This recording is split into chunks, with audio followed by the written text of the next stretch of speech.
He is a former All-American champion. He is a Bassmaster Classic Qualifier. He is the inaugural EQ champion. The Great Dane, Emil Wagner, joins me this week. I'm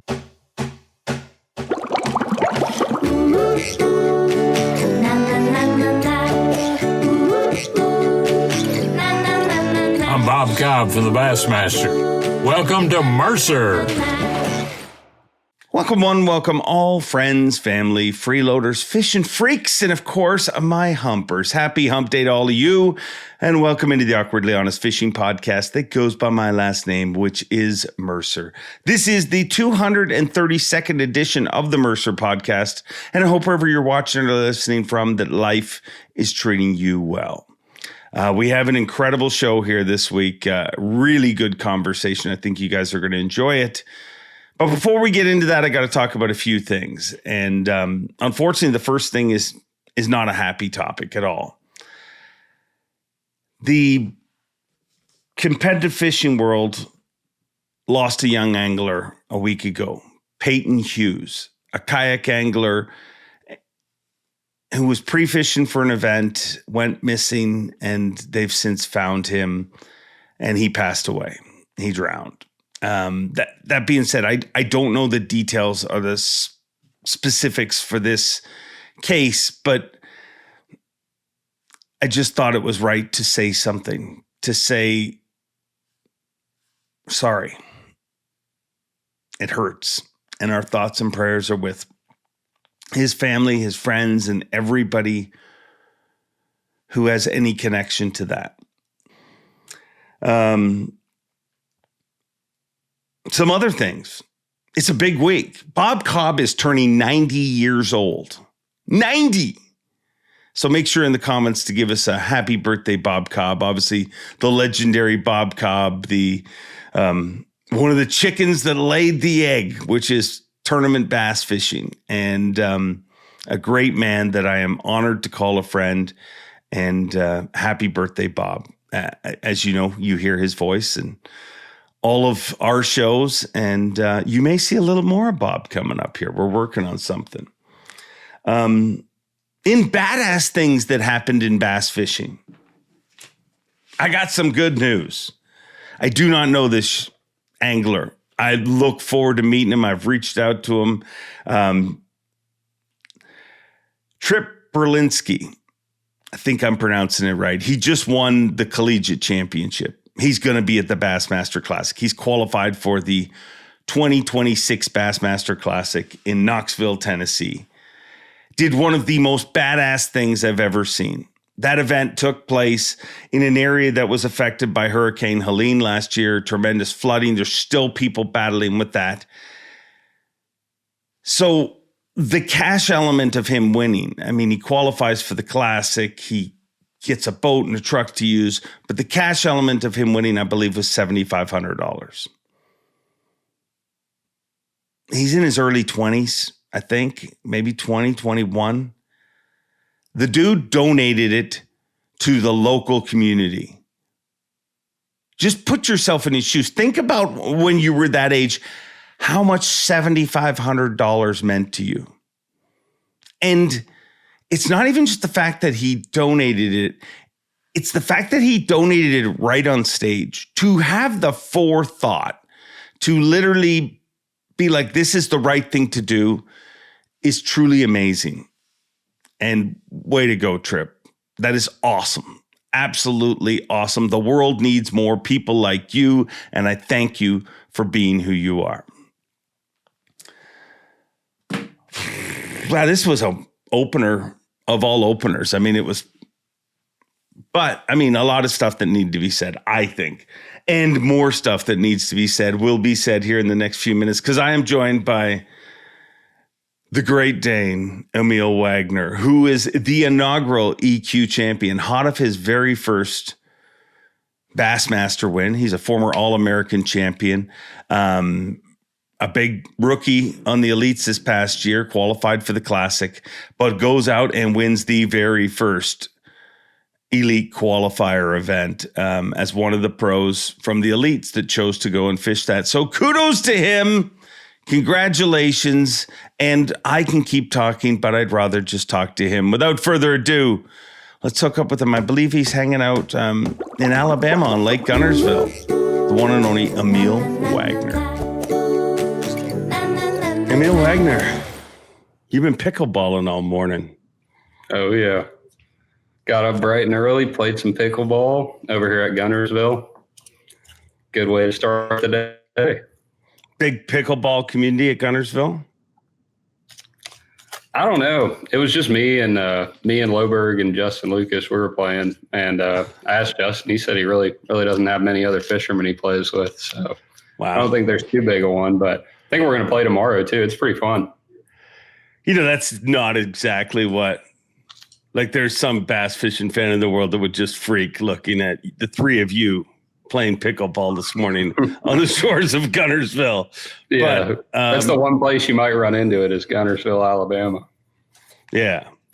I mean, you might have been a tennis pro if it wasn't for bass fishing distracting you. Maybe yes, no. Nah, I don't think I was that good, but I played for 8 years. I think I played till 8th or 9th grade. And I started when I was really young. Pretty much everyone in my family played, but I realized pretty quick, I just played because it was like what everyone in my family did. Like, it wasn't a forced thing, but I didn't really actually enjoy it. And then I started fishing a bunch in middle school, and I was like, this is 10 times more fun. Realized I could start a team at high school, started the team in 9th grade, and the rest is history. So stopped playing tennis for bass fishing. How many years? You didn't enjoy it for 8 years? I mean, honestly, no, not really. That's it wasn't like I hated it. It's just like it was like a chore, It wasn't really something I really wanted to do. Whereas bass fishing, it's like I actually love doing it. So it's 10 times more fun. Yeah. It's I'm no expert, but if you have a job that you love, you're gonna love life a lot more. Yes.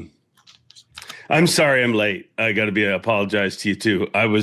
I told you I had technical problems, but I was actually stuck on the can. So I don't know why I just wasn't honest from the start, but.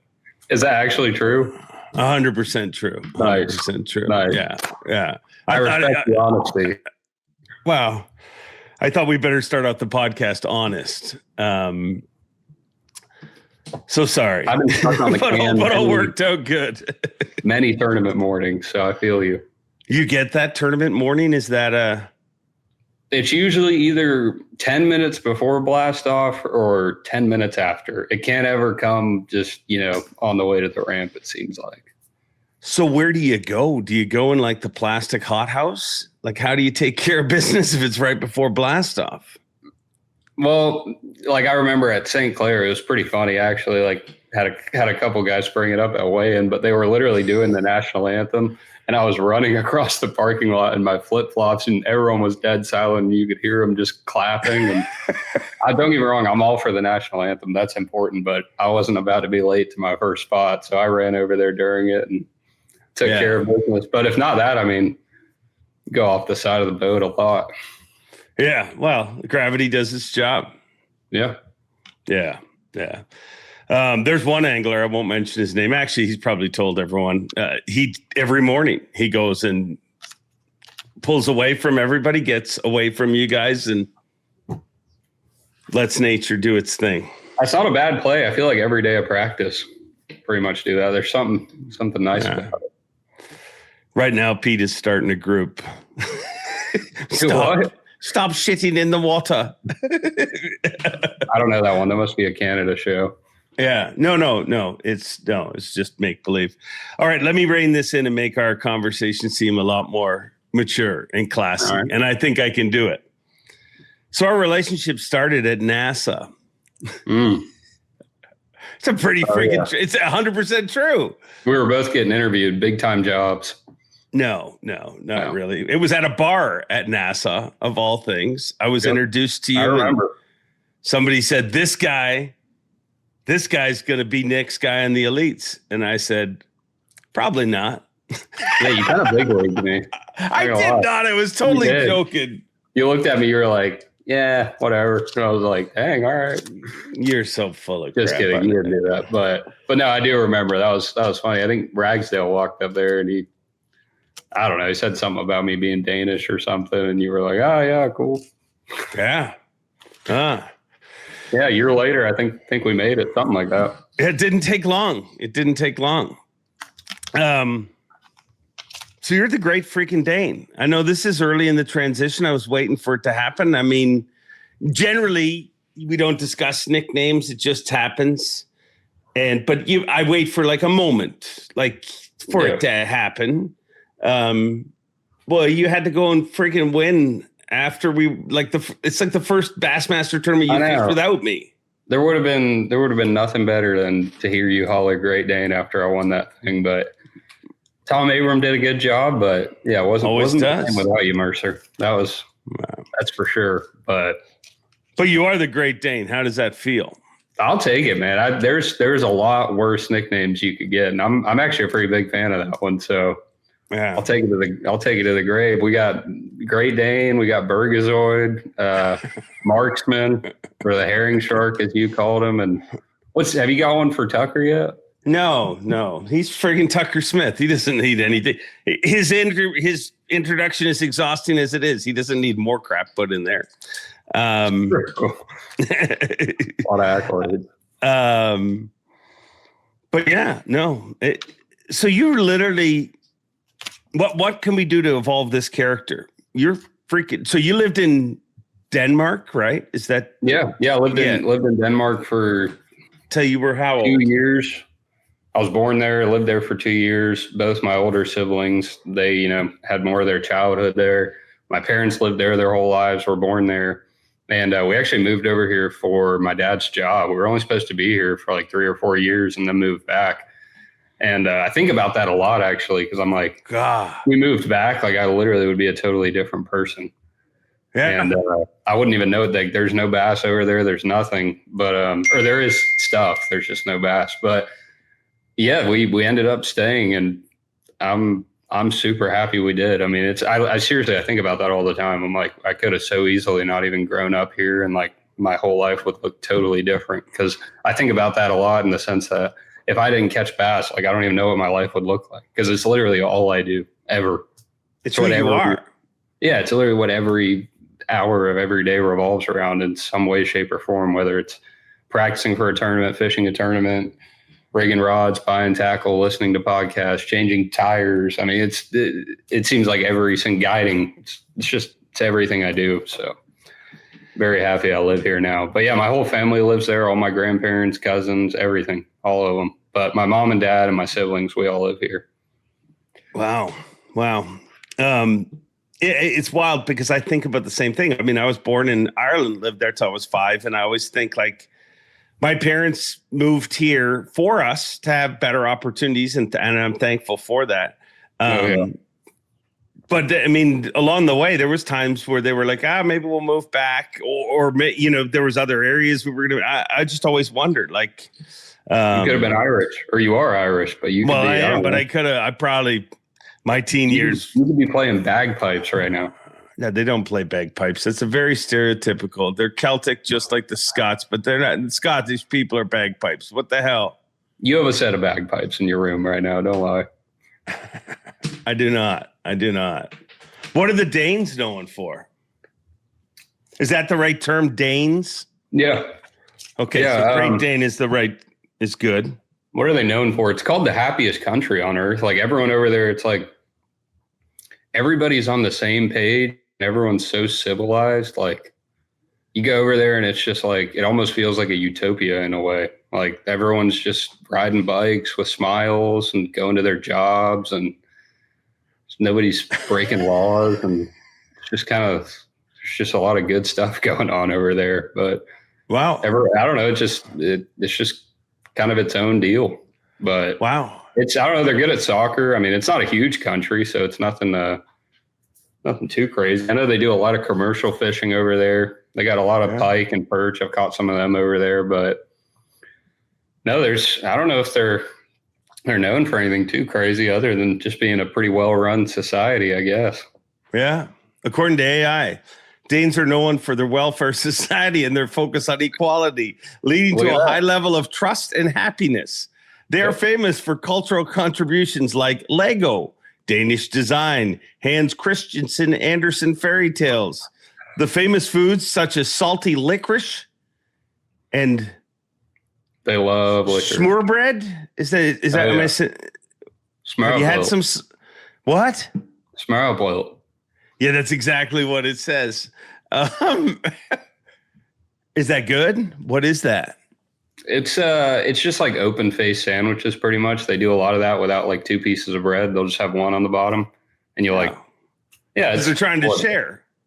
Yeah, there you go. Trying to share. We don't get 2 pieces of bread. One is fine. Put some gravy. Did they put gravy on it?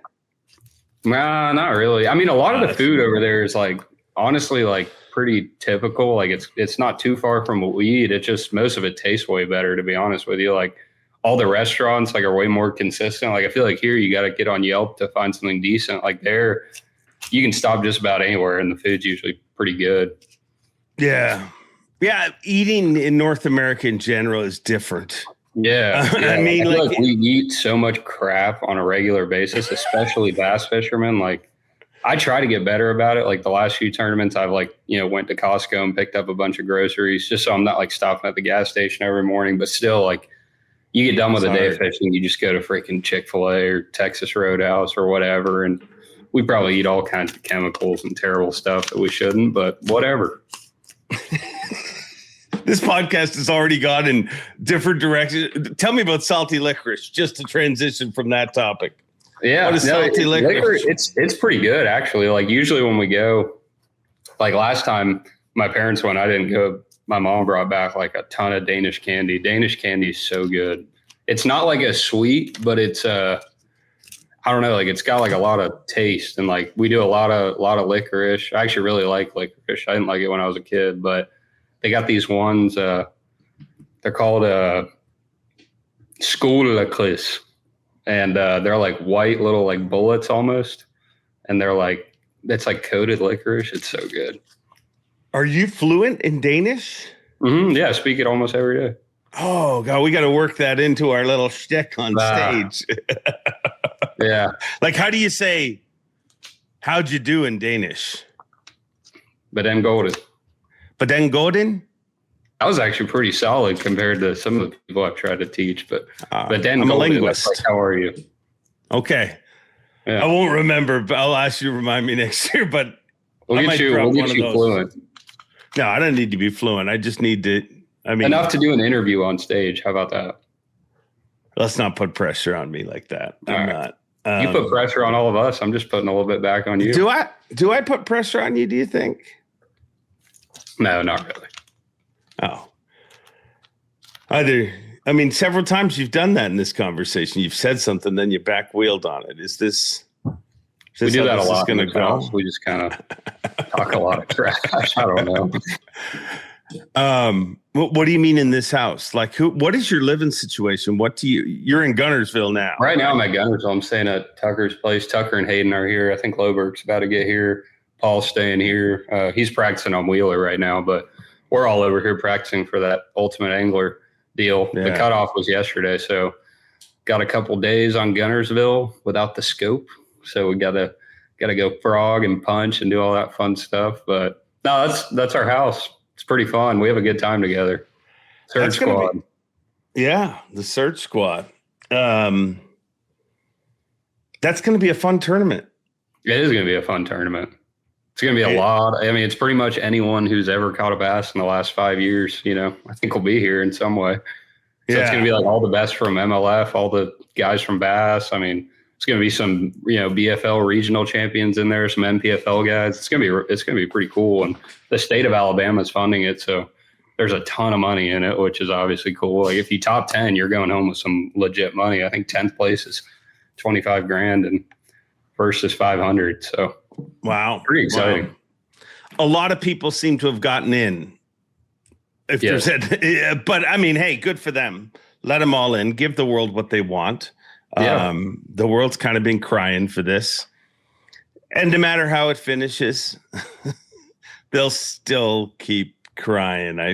You know what I mean? You mean from a money standpoint or because of the no scope? No, just that whole internet battle over scope versus no scope. Yeah. You know what I mean? Like it'll be Tucker can win it. And they'll say, well, yeah, buddy. That's because it's his own word. And you couldn't really I mean, it's just how. I've come to the same conclusion. You can't win.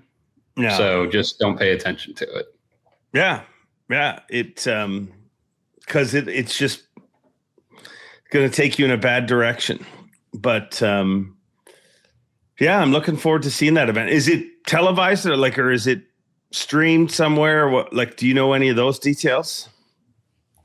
I don't. I assume there's at least going to be a weigh-in, but you'd think with how big of a tournament it is, they do live coverage or something. But I'm assuming doing live coverage is a lot harder than just saying I want to do live coverage. So I've got no idea. I don't think there is. There wasn't anything in the email, but I know it's full field the first 2 days, and I think top 50 the last day, and last place gets $1,000 or $2,000. So I mean, and the entry fee was $500. So it's a pretty good deal.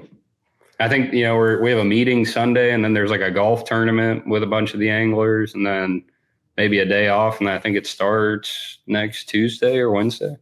Wow. How are you feeling? And there's another 500 boat tournament while we're doing it. So there's going to be 800 boats on Guntersville. It's going to be the biggest shit on earth. It's not going to be pretty.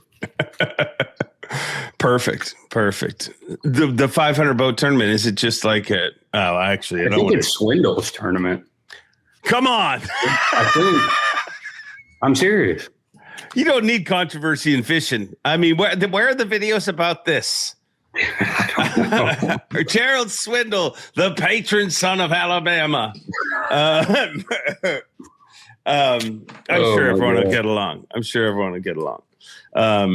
And remember, that may or may not be factually accurate.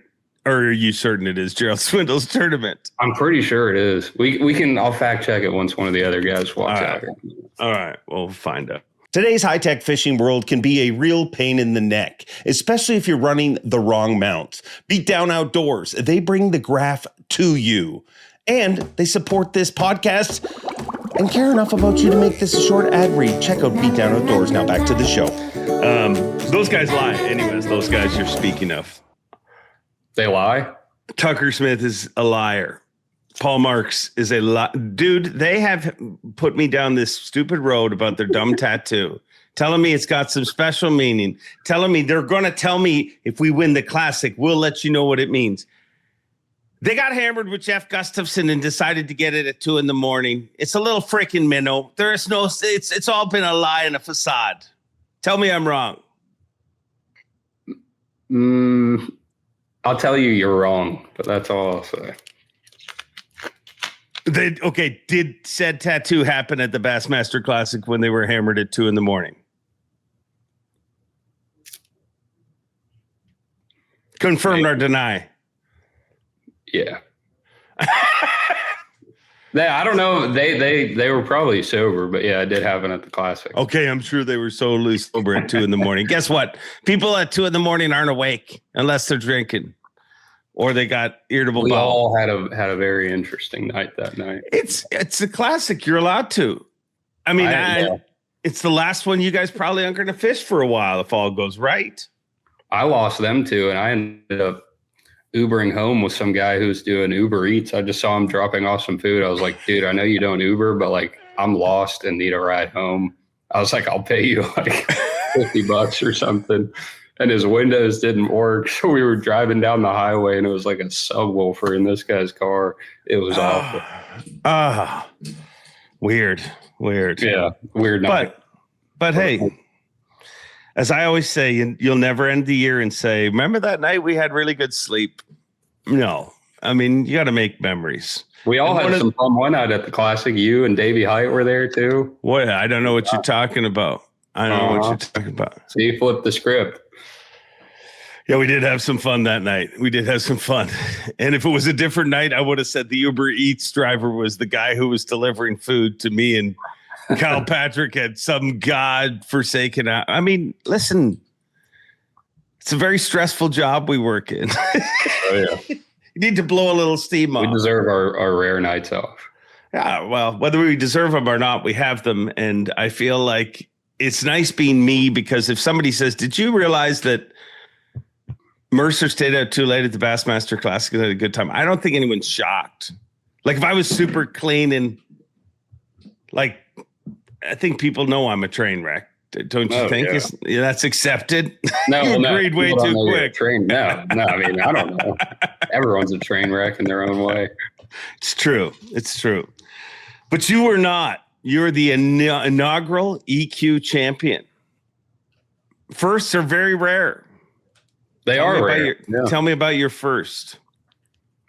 Yeah, it was EQ championship I speak of. Yeah, I see what you did there. That's why it took me a second to gather my thoughts. Thanks. Did I bring you back to a happy place with those thoughts? Or? I'm not. No. Anyway, nice. So that EQ was crazy. That was. You're legit embarrassed right now, aren't you? No, I'm not. You the Danish are known for this. I'm sorry. Okay, I'll be better at my job. I'll just shut up. Tell me about winning the first EQ. No, it was seriously probably the most fun I've ever had at a tournament. Like, it's rare that you find something insane in practice and it just goes the way you want it, which it didn't the last day, but I found a spot in practice and I had like 23 pounds off of it in 15 minutes and they were everywhere and I left them biting. And I was like, I had a lot of good stuff other than that where I could catch 4+ pounders, maybe have a great tournament. And I was like, that's the best of the best. I'm going to start there and we'll see where it goes. And it was like a no stress event for me. I came straight from the Potomac. I fished the Toyota there, drove to Champlain, got in at almost 4 a.m, slept till like 10 the next day and got like, I think 2 days of practice in, found some really good stuff. And we were just up there to have fun. And that first morning I roll up to that spot and me and Loberg both found it. And there was one other guy there, but it was a, pretty big little deal. And I made one pass on it and had like 18 pounds with 2 or 3 big ones. And I was like, all right, did another pass, had 21 pounds. And I was like, all right. And then just kept going through it and ended up with like 22. And I kind of backed off because I was like, I'm on Champlain. I got 22 pounds. I was like, I'm going to be in the top 3 for sure. And I get in and I'm just like every tournament nowadays, I'm in 8th. And I'm like, golly, a lot lower than I would have expected. So the next day I went there and just stood on them all day long and ended up with 23.5. I was culling like at the end, I culled like a 434 for a 438. And I was like, this is stupid. And got out of there, stopped on a random spot on the way in that I'd looked at, but hadn't really fished, and caught one almost 5. And it was just a storybook day. I mean, I think I caught 21 or 22 pounds like 4 or 5 times that second day. And it was probably the most fun tournament day I've ever had. And then was leading the tournament. And then the last day, I left it that second day and there was still hundreds of them. I'm not saying they were easy to catch, but they were there, and there was more and more throughout the day. And I was pretty excited going into the last day. I was nervous, but I was like, there's no reason for these fish to be gone. I was like, they're going to be there still. I just got to catch them. And we had 25 mile an hour gusts of wind the night before the last day. Didn't really think anything of it, but after looking at the direction, it was blowing straight into that spot. And I get there the last morning and there's floating grass everywhere. The bait's all gone. There's like 10% of the fish. I'm like, this isn't good. But I was like, I think I just got to wait it out, because I caught some big ones every morning, but they didn't show up in big groups till after like 10:30 or 11. So I stayed there, fished it like 2 times, and it takes a minute to fish the whole stretch, and went and fished like one other spot. And it's Champlain, so this stuff takes a while. And I get back over there at like 10:30 and I'm like, this is what got me here. I'm like, this is what we're fishing. Did a whole nother pass on it, and it's 11:30. We're doing at 3:00. And I had one big one. That was it. And I was like, well, you screwed this one up. Nice. I was like, we gotta think of something here. And I had one other stretch that was a decent little run, and I caught a bunch on. I was like, let's go give it a shot. I didn't know if the bite was just tough or if it was just that spot. And I ran over to this little flat with a little hard spot on it. And I got off pad, literally set my trolling motor down, caught a 4 3/4, a 4, and broke one off on back-to-back casts. And I was like, all right, there's something here. We might be able to save our day. And the big ones I was catching the last 2 days were like 4.30 to like 4.5. But like I caught one that morning. It was a 4 3/4, pulled up there, caught a 4 3/4 and a 4. And 4 3/4 are a huge one. So I was like, I got 2 I can definitely weigh in. Fished down the stretch. I think I lost a nice one. Went back around, caught one almost 5. And again, time's running out. And I think at that point I had an hour left. I'm like, all right, I got 3 big ones. I went over to an island, and I haven't fished any of this stuff because I found it in practice, but I hadn't got to fish it in the tournament because that one spot was so special. And that's when I lost that huge one that they posted, on Instagram, probably a 5-pounder. And I thought it cost me the tournament, and literally had like 15 minutes left. And I was like, all right, let's go back over to that flat really quick. And they were still there, but obviously didn't bite very good. I just hit them. They were really shallow, really clear water.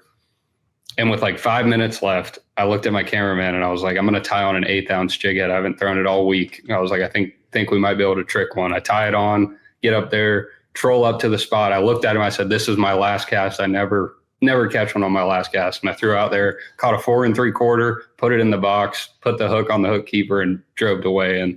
And I didn't end up needing it, but it would have been a whole lot closer. But the first 2 days were magical, and then the last day I had to really adjust. I caught some tanks, but it was a whole lot tougher. But that was kind of the rundown on how it went. But the first 2 days were storybook. So fun. Did anything, because you almost won the tournament Tucker won there just a couple months earlier. Did that area was similar? Did anything play? That's the crazy thing is we went there for a Toyota, I guess 2 months ago, and Tucker won it. I got third, and we were real close, like 4 or 5 ounces apart. And we both actually caught a lot of them in a similar area. That wasn't any good. And I had a topwater spot that was insane. Like I thought going into the open, I was like, I wanted to go up there just to fish these couple topwater places I knew about. And first day of practice, of course, I go and check all the stuff that I figured I would fish, and the water was 3 feet low, and they were literally dead zones. Like it wasn't even like there was hundreds of them there 2 months ago, and there was nothing. And I was like, we got to figure something else out. And I ended up catching them in a part of the lake that I don't think, I could be totally wrong, but I don't think usually plays all that much. So it just worked out. I'd never fished down there, and there was a massive group of fish there, and nobody else really found them. But no, it was totally new water. Huh. And that water being low really changed things. Like next year we're going, obviously without scope, but we're going in between the 2 events I've had there this year. And I'm really curious to see, because I was actually pretty excited. Like I love live scope, but like Champlain not being scope, I was actually kind of excited because I knew a lot of places they set up, and like you don't really need it to catch them. But then after seeing it with the water low, I was like, I don't know. Most of them were out there offshore, but I'll be curious to see. I hope the water's normal pool. Do you think someone will be able to figure out how to do that without live scope? Yeah, I talked to Zona about that the other day. As far as like the offshore fish go, like the true offshore fish and the ones that are on bait and stuff, it goes back to like the whole conversation of not just there, but anywhere. But the problem is the entire general public has the technology now, and we've had it for a long time. So the fish act nothing like they did 6-7 years ago. 6-7 years ago, same as Lanier, Champlain, Gunnersville, whatever. If you got a bait near them, generally speaking, offshore, you probably got a bite. Or it was like they reacted in a totally different way because they hardly ever saw baits. Now they see baits all the time. So they're extremely hard to catch, even with the technology a lot of the times, because the presentation has to be so perfect, and the bait placement and everything's just got to be so dialed in. And in a scenario when they're truly suspended, I think it would be near impossible to compete with them, to be honest with you. But like on Champlain, that place I caught them, there were so many, and like they were set up on some kind of structure. I think you could definitely catch some there 100%. But do I think you could go there and 4-pound them to death? No. Probably not. But that's just how it is now. The fish act totally different. You see that on other lakes too? Like if 100%. Yeah, Lanier, I mean, I've fished there my whole life. Like it used to be, we catch them over brush with top water from summer to fall. I mean, that was just the pattern. And there's a lot more that goes into that. But it used to be, if you just knew where they set up, you could take a big pencil popper and you could miss them by 30 feet and they'd go over there and swim it. Because again, people weren't throwing on them. You had to know where they were and everything else. Now everyone can see them. They get thrown at all the time. You can make the most perfect cast with the best bait and you'll have one swirl on it.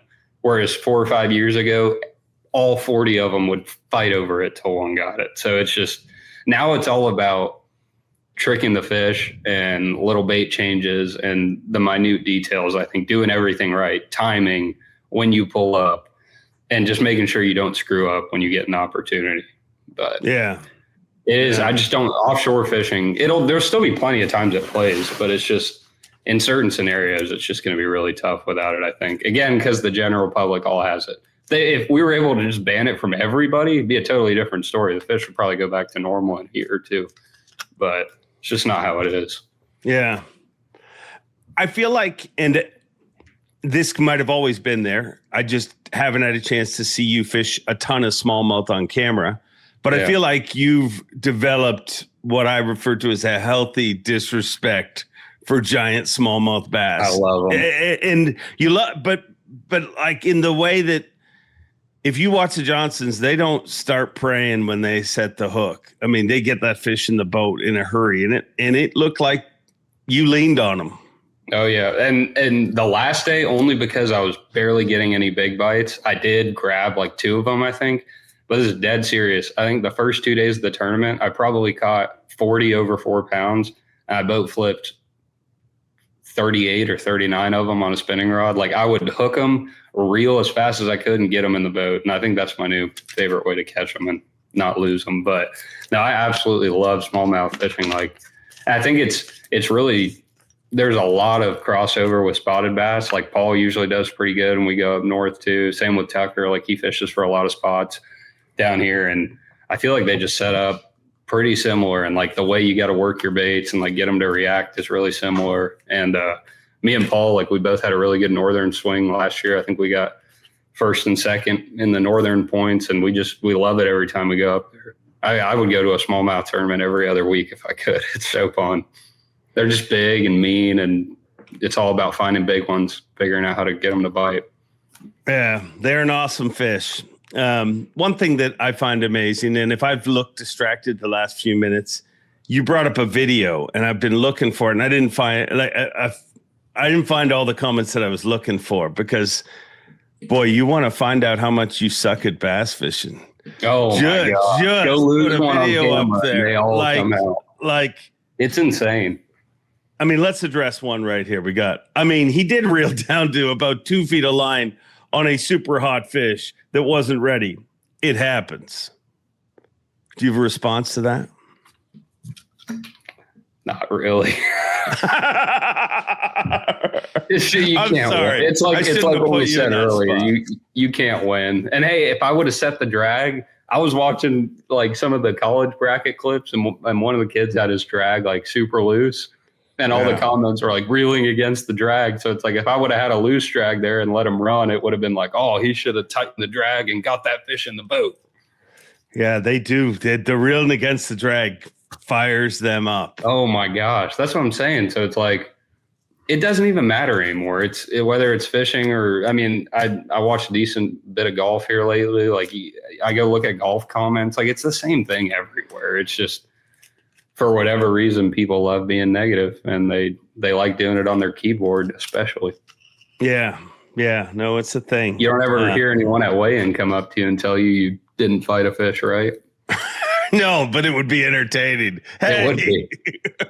Now time for the airing of the grievances. We'll just line people up and let them tell us. No, that's the internet in general, though. Like all of the different things that have been said about our events over the year, like it amazes me. And then I go to the event and I'm like, there's a sea of freaking people here that are really super excited about bass fishing. It's just, The internet's an angry place. Well, I just don't think, you don't go to the comments as much for positivity, like you see something, you're like, that was awesome. Like a lot of times you just don't comment, but it seems like if you got something negative, it's something you really want to get off your chest. So people just put it out there. You know what I mean? Well, look at even restaurant stuff. I mean, if you go to check reviews for places, there's a lot, like people would rather just tell you like, and the review gets way more traffic. I've always said like this, if we could make a video, me and you could go for lunch. We could make a freaking video and be like, hey, we had a great time at what's the name of the place we're going to go? Dave's Deli. Oh, I love Dave's Deli. Had a great time. We had great sandwiches. The people were nice. That'll get a little tiny bit of traffic. But if we're like at Dave's Deli, hair in my sandwich. Oh, the chef was smoking while he was cooking. All sorts of stuff. But no, that week was awesome. Like you don't really know when a win's gonna come. You know what I mean? Like I feel like it just kind of happens, but I don't know. It was freaking awesome. I had a lot of like I'd won a big one. It had been a little while, but had a lot of seconds and stuff. And it was seeing Tucker and Paul win, like it fired me up. I want to win something. You know what I mean? You're not jealous, but you're like, dang, I want to win one now. So it felt good to close the door on one. And I know Loberg's next. Yeah, the squad has been surging. We have been surging. It's been good. Why is it good for you guys? Like in your words, I mean, everybody else has put reasons why certain groups of people do well, but what does that group do for you, somebody who lives it? Yeah, I think the biggest thing is just that like we have a lot of fun. You know what I mean? Like we don't really take everything too seriously. Like we do. Don't get me wrong. Like we spend every minute, tinkering and prepping and talking about, but at the same time, it's like we all talk a lot of trash and we all just like, we're just like, feels like we're in college pretty much. Like we have a really good time. And like, it's nice when you can come back to the house and just unwind. And like, it's not like you're hanging out with people that like, you're just not like super close with. Like we're all really close. And like, I know that if I broke down, any of them would pick me up, or if like, I just know if any of us had a problem, like we'd all have each other's backs. And like, it's hard to get that, especially with a group of four, like at the beginning of the year, we all knew each other. Like I knew Paul really well from around the house, and like I knew Loberg pretty good. But again, it's like you never know when you get everyone in the same house. But dude, we've just had such a good time. And like Loberg's like the dad of the house. He wakes us all up in the morning, and we all get going. And yeah, we definitely give each other a lot of crap, but we just have a lot of fun. I think that's the biggest thing. And like, don't get me wrong, we help each other and bounce ideas off each other, but it's not even so much the fishing aspect as much as it is just having a good group of guys to travel with. Yeah. And it's real. I mean, because I can see it. Like, I mean, I see it when one of you guys wins, and where it seemed to scream for me was when Loberg didn't win. Like when I went backstage to see you guys, the other three who weren't, who weren't Loberg were almost more bummed than Loberg was. You know what I mean? And that you're just seeing what's on the outside. I'm sure he was shattered, when you realize you got that close.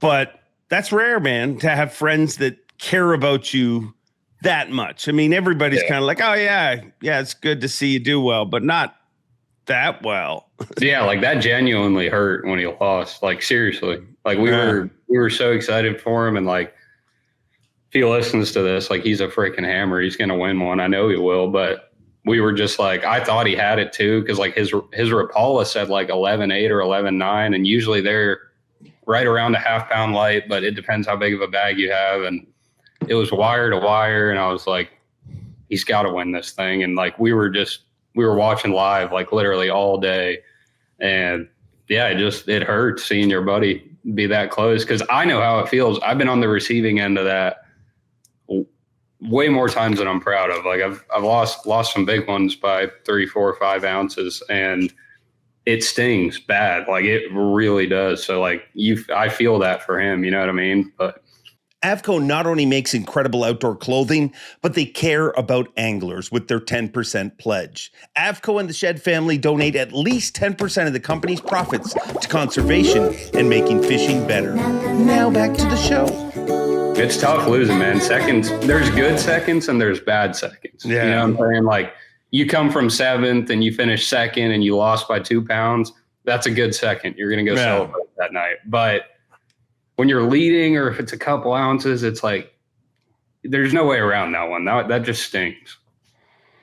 How long does it take to stop thinking about it? No, that part isn't too bad. Usually, honestly, like a day or two. But like, yeah, that, at least for me, it's like there's a day there where, I mean, I still think about some of them. Like, we had a big one, like a Toyota championship. That one stings more than anything. I mean, it was like $250,000 and I lost it by 3 or 4 ounces. And I know everybody, you know, has their freaking stories, but Yeah. I lost more fish in that tournament than probably any tournament I've ever fished, and should have won it so many times. But for whatever reason, it wasn't meant to be. And, you know, Chad, hats off to him. I was catching a bunch of keepers and like culling and all that. And he was like, man, I caught my last 3 fish in the last hour. And I'm like, golly, you know, like, but it's just the stuff just stings, and some of them sting more than others. But yeah, there's definitely a day or two there where, at least for me, I'm hurting a little bit. Is it harder to lose when you don't have the bites, or is it harder to lose when you do have the bites? That's like a good you just question. We've explained? actually talked about that this year. They hurt in different ways, right? When you don't have the bites, you're pissed because you didn't figure it out. When you have the bites, I think it's worse when you have the bites in a way. Because it's like, then you just fumbled it. You know what I mean? But then again, it's like, if you don't have the bites, then you just didn't do as good. At least when you had the bites, you know you did the right thing. I don't know. They both suck. Yeah. Yeah, they do. In different ways. But again, like, one thing I've come to realize is, like, I used to get really spun out when I'd lose fish, and I still do sometimes, like, especially big ones. But like, I've come to realize it happens to most people. You know what I mean? Like, everyone loses them, and it's just like everyone gets seconds. People just have bad days. Like, it's just your experiences for the most part aren't ever unique. So it's like, just keep chopping. Yeah. Yeah. Well, and that's the truth. Like, in every tournament weigh-in in the history of mankind, there's a winner, and there's 7 or 8 dudes who are like, yeah, I missed this fish, I missed that fish. You know, the winner also probably missed some fish. You know, like, 100%. It's an evil sport that way, in the way that, like, I mean, you used to play competitive tennis. You win a lot more in tennis. You win games. You know what I mean? Like, we don't reward, and almost wrongly so.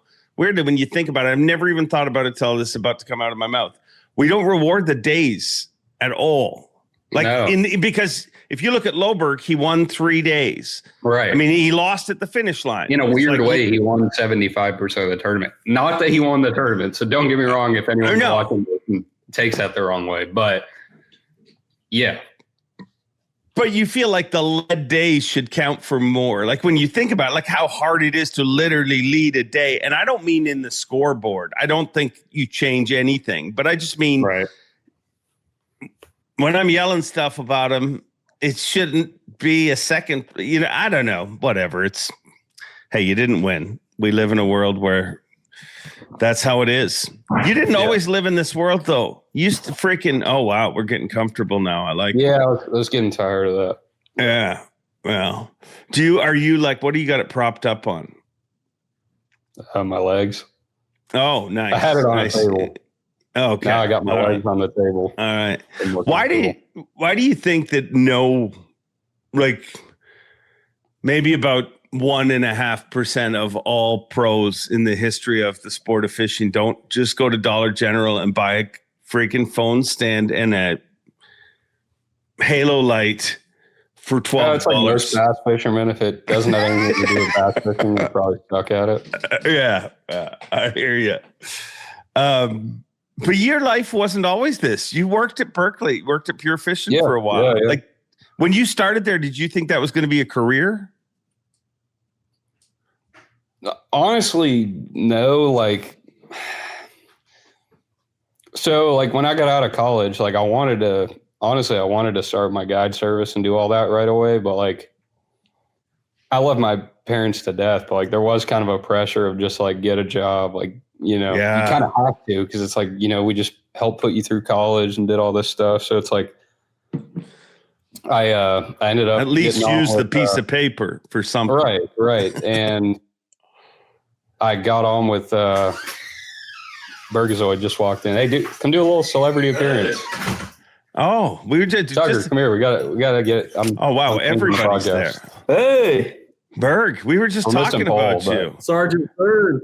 And then there's the liar. Go get him back in there. Don't. Whoa. I need to speak to you about stuff.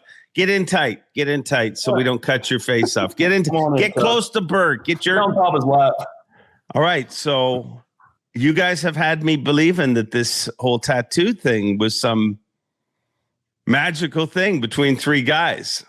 Other little bits of nuggets of factoids have dropped in my lap, and said tattoo with all this magical meaning means that you were out with Jeff Gustafson and very late at a classic night, maybe under the influence of we're just having a good time at the freaking Bassmaster Classic. And that's when you got the damn tattoo. It doesn't have any big meaning. It's just a dumb decision. No, it's a good meaning. It's just it is. We just had the courage to do it that night. Oh, okay. So this was planned out before that night. Yeah, it was planned out. That was just the time we were like, hey, there's one right there in front of us. We're walking in. Yeah. Wow. We're about to get all surge ones on our foreheads. So I don't know if these guys. Yeah, you better be ready. Right here, surge. On the neck. A neck tattoo is a different level of commitment. You are saying, I'm going to be pissed off right into my seniors. I'm just going to. Hey, will you get one with us? No, absolutely not. I don't have any tattoos. I am. That's all right. You need to get one. A surge one. First for everything.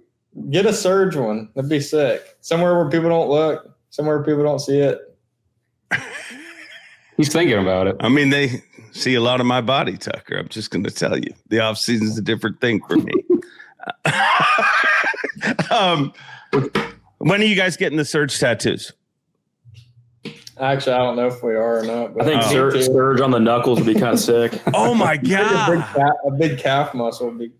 Big calf muscle tattoo would be sick. I like the fist. The knuckles on the knuckles. Except we look like we're in a gang. No, I think that's too visible. Well, yeah. No one can mess with us, though. People might be scared of me at that point. Yeah. Well, keep searching, boys. Keep searching. Yep. It's Sergeant 5. Do you think Tucker's telling me the truth? Yeah. He always tells the truth. Unless you ask him what lure he's throwing. Yeah, but all fishermen are liars when it comes to that. Really? What percentage of anglers do you think lie when on the Elite Series? We can't speak anglers. I mean, every angler lies. But ever lied about baits? Yeah. 100%. 100% are lying? No, he's saying what percentage of... I'm not just hosing you over here. No. Just elite guys. He's saying what percent of fishermen do you think lie about baits? And I said probably 100% at some point. Yeah. Yeah. If they answer any different, they're lying again. But are just liars in life? I don't know. Probably not quite as many, but probably still a decent handful. I didn't go that far. No, I don't know. Human nature. Wilbur lies to me all the time. Dude, never. What's he lied about? I don't know. Here you go again with your comments. We played pickleball today, and a lot of my shots went in, like they touched the line, and he was afraid of losing, so he called him out. Why didn't Tucker play pickleball? Is he not a baller? It's a little early. A little early for him? Yeah, we started at 8. I think we're all right. A little past his, or a little before his wake up time this morning. Yeah. Well, hey, it's a leisure day. It's a day to relax. But no, on the question you were asking, you're so much more professional than me. I don't even remember what we were talking about. What were we talking about? No, you were asking about the pure fishing thing. Oh yeah, yeah. The company sponsors both of us. Yeah, I got a job there as like I worked in their digital marketing sector for a little while, probably close to a year, and it got to where like they had some management changes, and like I could have had like a different gig there, and like it was pretty much just like I was at a crossroads. Like I need to figure out what I want to do, and I started my guide service and just started fishing tournaments, as many as I could, and because I had a free schedule, and thankfully the guide service really took off, and like that's kind of my backbone to everything. You know what I mean? Like that's like my guaranteed income every year, and I really do enjoy it. I don't think I could guide 300 days a year, but I guide pretty much whenever I'm home, and it was the best decision I made. That's for sure. I wouldn't trade what I do for anything. All on Lake Lanier? Lake Lanier, I guide on Hartwell quite a bit, and I'll do like the odd trip to Kiwi or Clarks Hill or Allatoona, but I'd say 80% of it's on Lanier and decent amount of trips on Hartwell. How much knowledge do you gain guiding? Like, is that all about the client, or are you always kind of tinkering, working on stuff? Not too much like bait or like specific stuff, but like I think it helps a lot just being on the water every day and like getting reps in. Like that year, you know, I feel like one of the years, like 2 years ago, I was fishing really good and I was guiding literally every day I was home, like every day. And like now, like I'll take 2 or 3 days off if I get home just to like get stuff back in order. But it was like I would guide in the morning, like Monday morning, I'd go fish a Monday nighter, guide Tuesday morning, fish a Tuesday nighter, guide Wednesday morning. Like it was probably wasn't sustainable, but I was fishing so much. And like, I think there's a lot to be said for that. Like right now I'm on back-to-back tournaments and I feel really good. I feel like I'm fishing good, and there's a lot to be said just about staying in the zone, I think.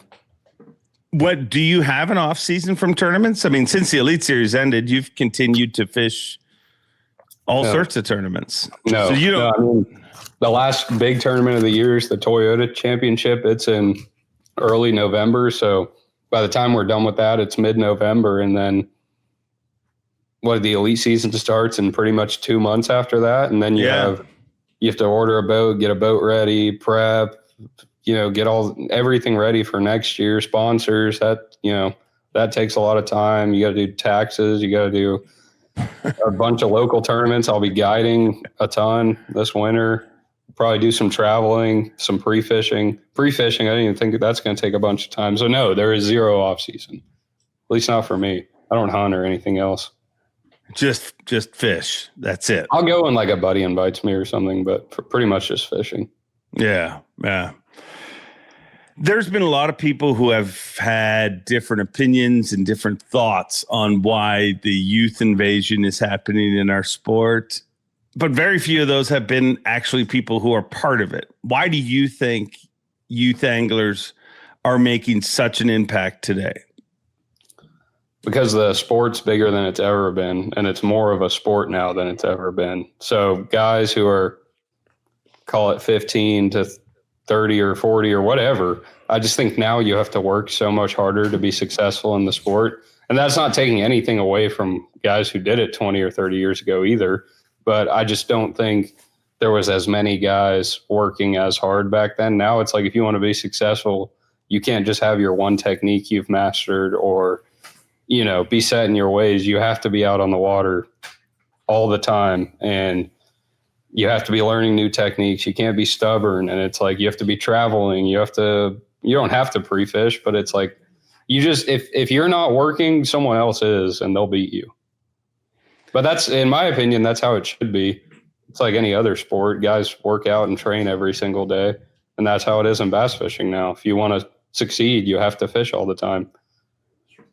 I wish maybe the payouts were similar to other sports, but that's just a big wish. But I think at the end of the day now, it's just more like a sport than it's ever been. Like you have to work hard every day, and you can't slack off or you'll get run over. Is it a lot harder on the elites than you had thought? Or like, what did you, this time last year, you had just qualified for the elite? Yeah. I mean, I actually don't even answer that question because you can't answer it properly. Okay, go ahead and answer it. I just didn't want to put you in the spot. Were a lot more stressful, honestly, just because you're trying to qualify, and it's, you know, not all that many spots, and like there were so many good guys. Like it was just super, super stressful. But the elites, obviously the caliber of anglers are way better. And just getting a check really surprised me how hard it was. Like, I'm not going to lie, before getting on the elites, not in like a cocky way, but I was like, I'd look at the top 50. I was like, oh, you know, making top 50 shouldn't be too bad. And then you get there and realize like, no, like finishing 50th, like you kind of caught them. It's like you have to have a stellar tournament to top 10. The competition's unbelievable. That part did surprise me. Yeah. Yeah. So what part does electronics play in that? What, in tournaments? No, in the youth invasion. I mean, it's got a lot to do with it, but I feel like there'd be just as many. I mean, it's more than anything that's blown it up is college fishing and YouTube and just the availability of info. So I think the sport would be, or the youth invasion would be just as big with or without scope. Yeah, obviously, like guys, Matt, we got Paul just walked in. He's fired up. What's your opinion, Paul? I mean, scope's the best thing to ever happen to the sport.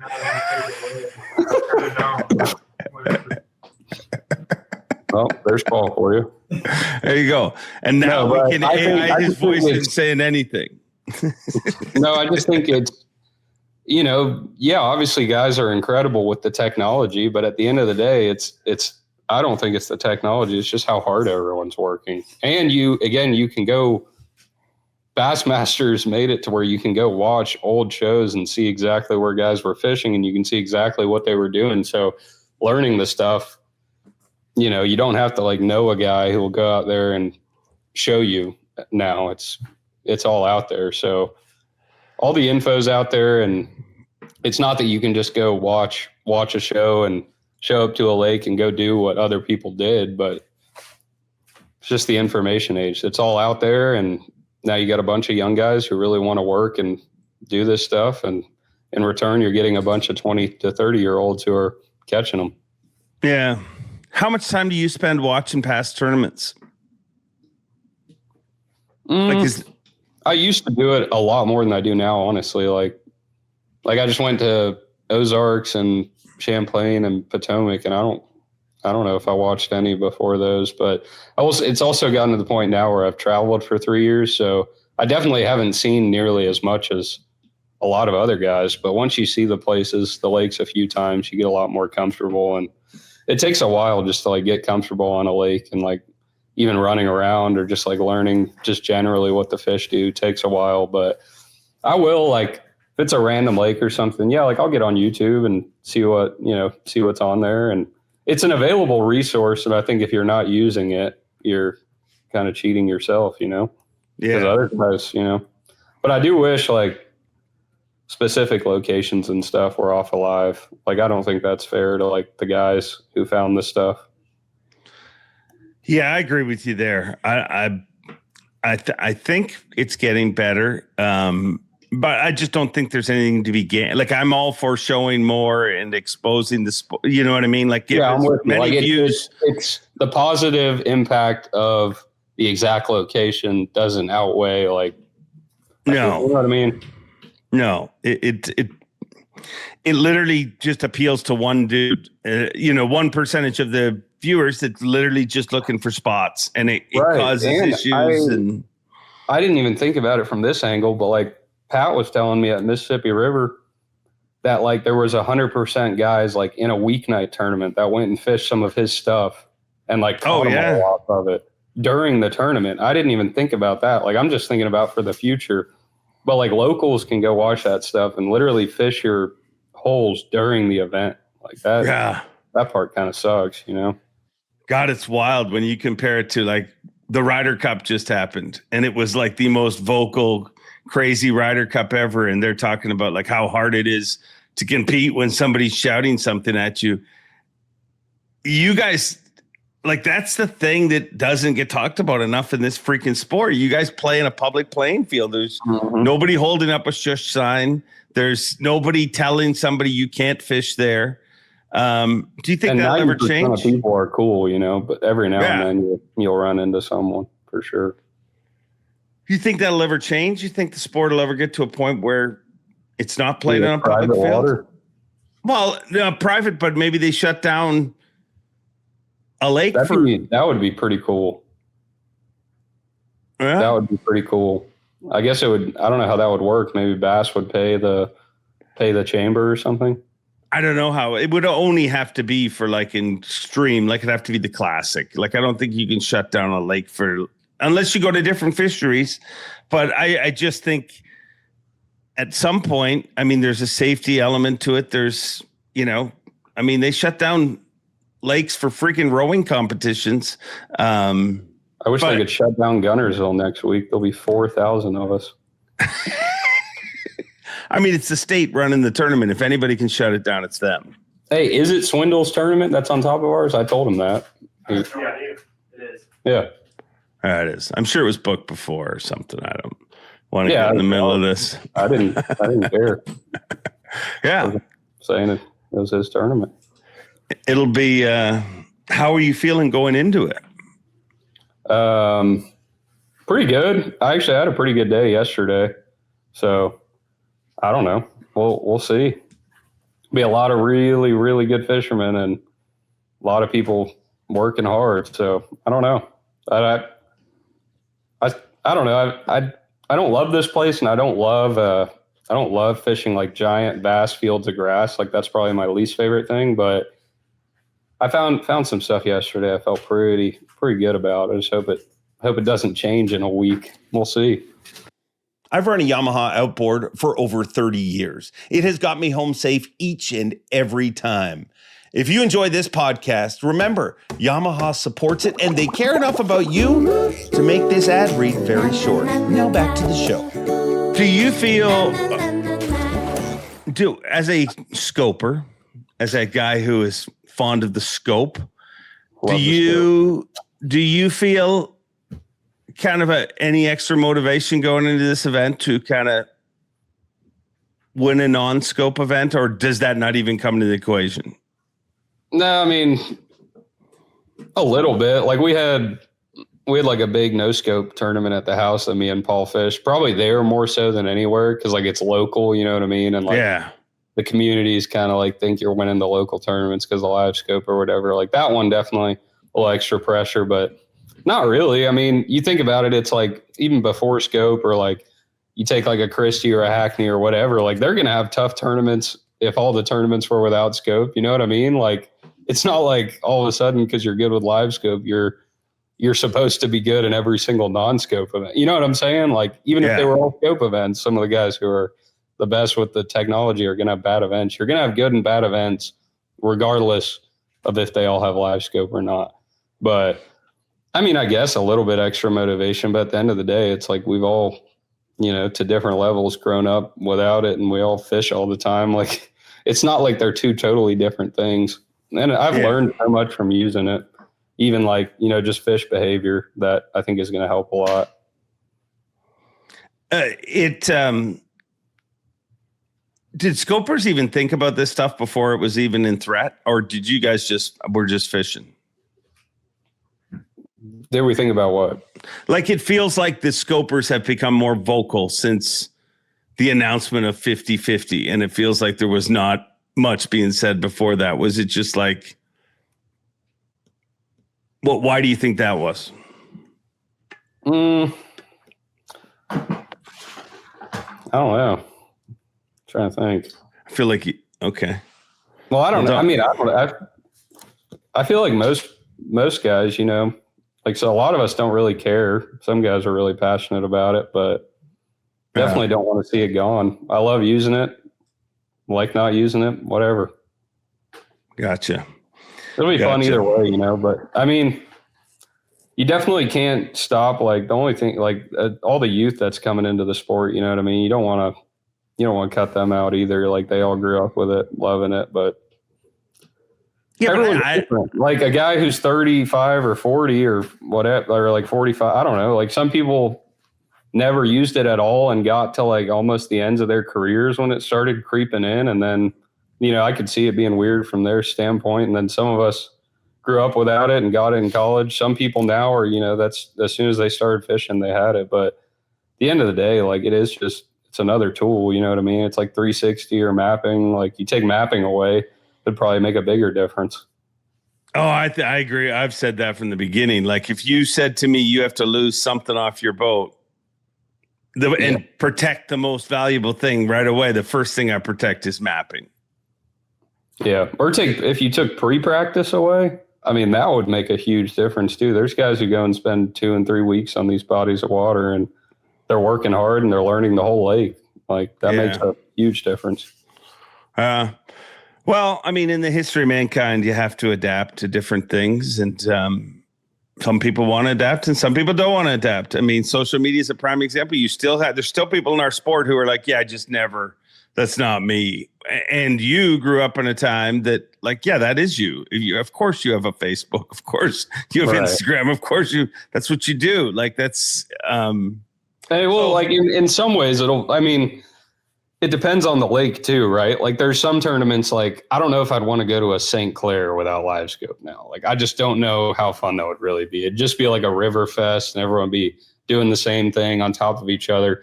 But there are some lakes like where there's some really cool patterns that just can't win anymore because scope's so dominant and the biggest ones live offshore and that's just how it's going to work. And you'll get to see those come back and play. Whereas, we didn't even practice them before, or I didn't at least, because I'm just practicing what I know is going to win.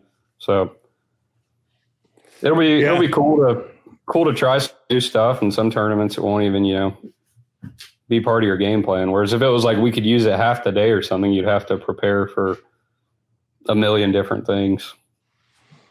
So you like it better the way it is. What do I think about it? Yeah. I think that my initial idea, which was Davey Height's idea from the beginning, was to do a couple hours during the day. And I think that is a good way to kind of show, to get everything. That's worked out good, obviously, at MLF now. But months and months before they announced that. But dude, here's honestly what I want. I just want to yell stupid shit while you guys hold up bass. I want the fishing world to stop fighting. I don't give a crap how you fish. I never have. I've never, ever looked at another angler and been like, oh, he's a fly angler, unless it was a buddy, because then I would make fun of him. But you know what I mean? Like you don't, I'm tired of everyone complaining. And like, I guess that's never going to end, but I'd like to get to a place in the sport where like, we have a set of rules and that is what it is. And we're not going to change it at least for 4 or 5 years. You know what I mean? And it's just like, if you can't get behind that, whether that's 50-50 or full scope or whatever it is, like set it. And that's what we're doing. And you know what I mean? Cause you're never going to make everyone happy. Yeah. The nice thing about what they're doing is it'll give some real data. Like, because I think everybody, like if at the end of the year, you're like, if the scope makes a difference in viewership or any of that, like everyone's been commenting forever. Like now we're going to have a legit, like apples to apples data. So, yeah. Are you zinning? Is that what I'm saying? Are you zinning during a podcast? It's very, what? Chewing gum. I don't believe you. Yeah. I've seen you chew once. How come everybody zins now? What do you get from Zin? Ain't zinning, you ain't winning. If you ain't zinning, you ain't winning. I've never zinned. I don't know. I mean, why I don't win? I guess it's just like everyone smoked cigarettes 30 years ago. This is just a hopefully healthier cigarette. You think it's healthier? I mean, it's just nicotine and food grade products. So yeah, I think there's not tobacco and a million other chemicals. So I think it'll be all right. Some studies saying that nicotine has some positive benefits. Okay. Well, doctors used to tell people to smoke cigarettes. Hey, it works. It works. I don't zin. I've never zinned, but a lot of people do. So we're going to embrace this whole first classic. You're going to embrace this whole Great Dane. What can we get you dressed up in? How ridiculous can we make this? I mean, it's going well. You might get me in there with a Viking helmet or something. Shit. Yes. Maybe Yes. a big axe. Hold up an axe and a bass. Oh God. Okay. I love it. I'm seeing it. It's going to be beautiful. Yeah. No. I'll forget it. I mean, somebody will remind me about it. I'm sure it's going to happen. It's natural. And so has this conversation been pretty natural? Have I put you in uncomfortable positions? Or are you good? No, we're good. You got anything else you want to talk about? Nothing crazy. And that's it. Thanks for watching. Thanks for watching. Thanks for being on. I'm excited for next year. I'm excited. It was an awesome year this year, and it went even better than I could have expected. Like with the roommates, the finishes, everyone got in the classic. I mean, that's hard to do with 4 guys in the house. So we had a bunch of fun this year, and we're gonna have a lot more fun next year. Yeah, I'm really excited. The squad will keep surging. The squad will keep surging. Bird's next. He's got a big win on the horizon. Oh, yeah. Yeah, you know it's going to happen. I mean, if you all guys had a one in your rookie season, it would have been – you got to have something to work towards. You can't just right. I mean, stuff's been pretty good. And so is this podcast. Thanks for joining me, dude. Yes, sir. Anytime. Straight goodness from Emil Wagner, and I thank him for that. I thank him for his time. I thank Tucker Smith and the Burgazoid for their pop-up visit. And I thank you guys for watching here this week. Until next time, enjoy being, and happy birthday, Bob Cobb. Have a wonderful birthday. And as usual, why don't you take it away? Thanks for watching. Please like, comment, and subscribe. Because Bob Cobb of the Bassmasters told you to. You hear?